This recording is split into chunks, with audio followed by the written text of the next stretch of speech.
How do you scale up a drawing accurately without a computer? I want to build a prototype of this ancient spear, which is 26 inches long.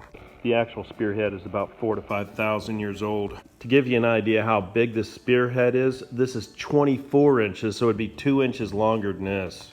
This notch right here is about halfway in the spear. Right here is the notch on the drawing, and it's 26 inches this. To get the full-size drawing, this is a 1-inch grid, 26 of them. If I divide this drawing up into 26 inches, what's the number going to be? The grid on this drawing is going to be 0.278 inches. So I set the digital calipers for this and I drew out my grid.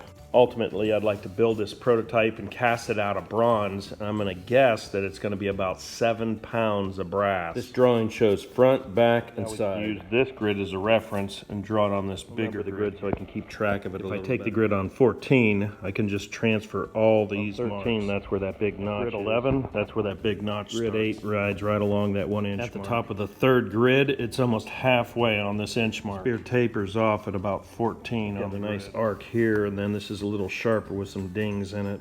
Now it goes relatively straight. And you're actually looking at how big this thing is massive. A typical spearhead drawn at about 13 inches, and you can see what 26 inches is. These spearheads were found over in Menashe, Israel. There's a museum over there where you can actually see them in real life. You can see these things were used and abused. Look at all these nicks in them.